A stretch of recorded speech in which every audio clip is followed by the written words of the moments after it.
Today, we're going to talk about some of the most vital points that I've learned through my life as a 40-year-old INFP who has been in plenty of different relationships.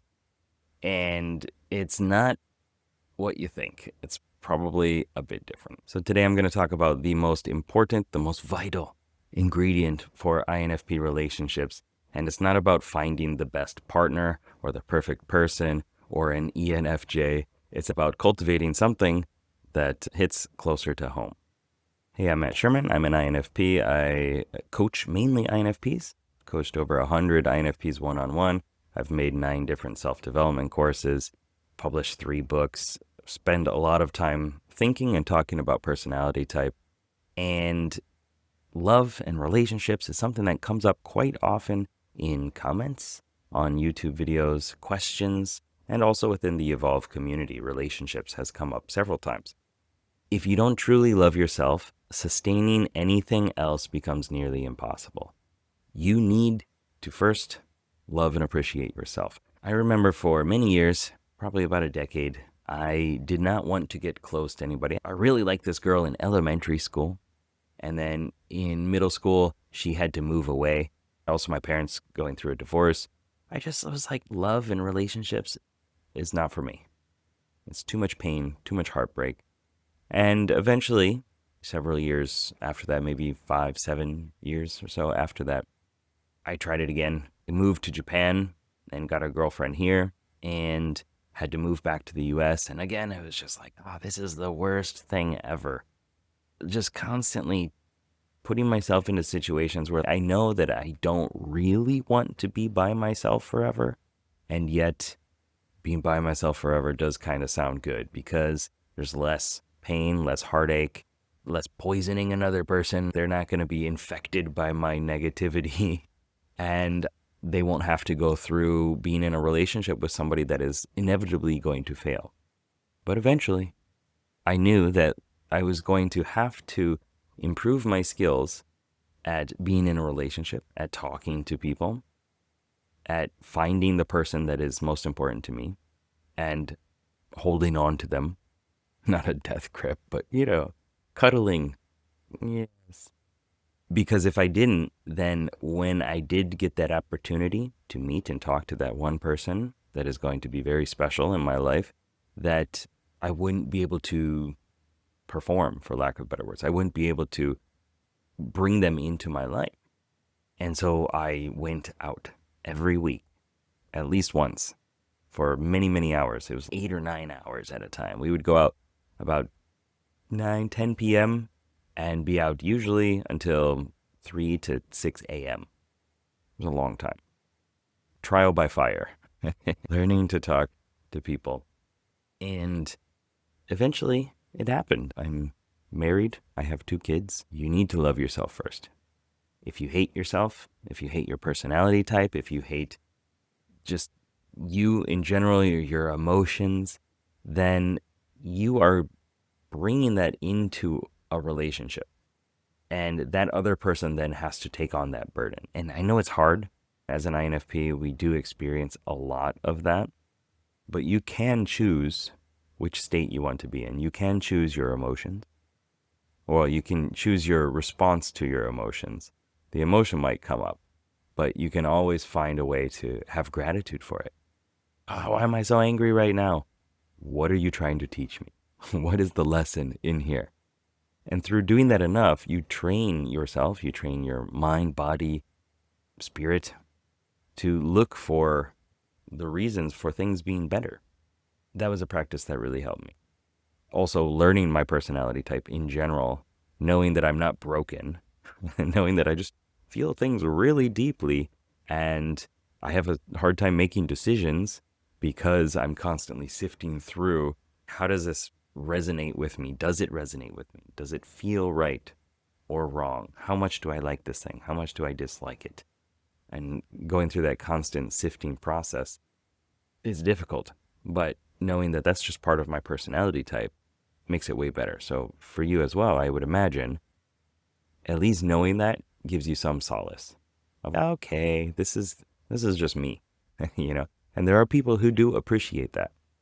There are people who do appreciate the depth of emotion that you do bring.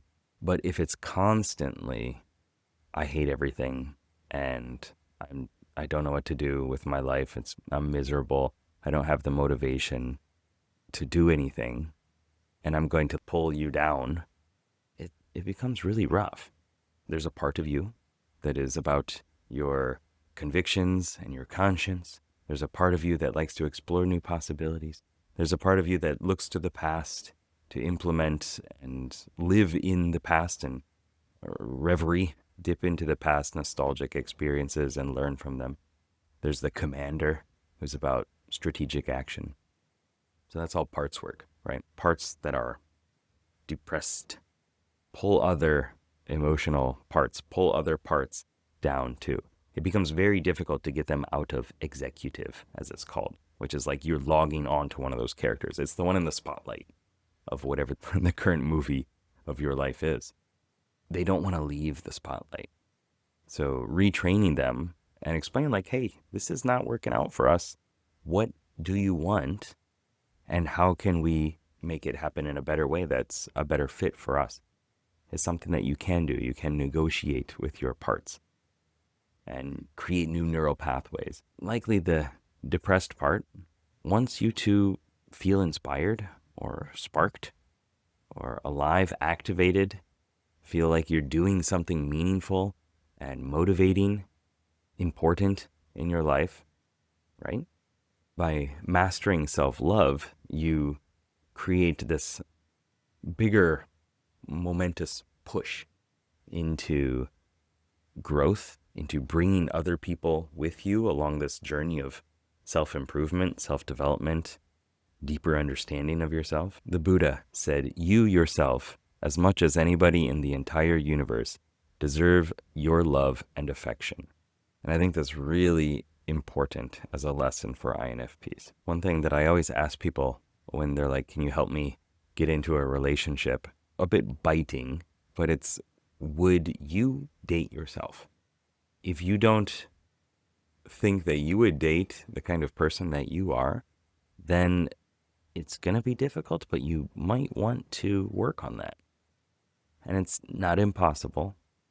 Whatever the issues are, something that you can either take on and you can challenge, or you can give up and blame everything outside. I know some of us are blessed with benefits that others do not have, but there's definitely a way. I've met and seen plenty of people who have all sorts of struggles. They've learned, found ways, because it was important enough to them that they do it. I think one of the biggest mistakes is assuming that external validation can replace inner self-acceptance. Like assuming that if I get into a relationship and somebody else loves me, then I'm okay. Then I'm worth being loved. But I really do feel that it comes from the inside first. If somebody sees you and says, this person loves themselves in an appropriate way, like not, I'm the best person in the world, but in like a, yeah, they're confident, they're sure of themselves, they know more of what they want, or at least they're working on themselves and making progress, then I think that's a sign to most people that it's worth pursuing. One exercise that you can do, this came up in a VIP call recently, is to, maybe this is inappropriate for YouTube because of the format, but if you close your eyes and you think in mental space around you, where is the representation of you, of your self-image? Likely, if you don't have a high self-image, it is lower, smaller, maybe dim, not very vivid. Maybe it's farther out. Maybe it's up closer. Maybe there's some other qualities like it's slimy or there's a swarm of bugs. I don't know. But that self-image creates the relationship. Also, it's like a loop. Creates the relationship that you have with yourself. So just imagine adjusting it. If it's just you and you're smaller, like, okay, well, make yourself bigger, expand yourself like iPhone screen. Just kind of like zoom out, make it bigger, lock it into place, make it more vivid, more clear, change your posture, make it more confident, make that version of yourself more confident, and lock it in. And notice how you feel. Notice how it's different. And notice what happens when you try to remove it and it doesn't work. Keep it there. Notice what happens instead. And then feel free to leave it there in that better position, if that is a better position for you. And if ever you notice that it slipped a little bit, move it back. That is one woo-woo way of making these adjustments to your self-image, which I believe will have a rippling impact on your relationships too.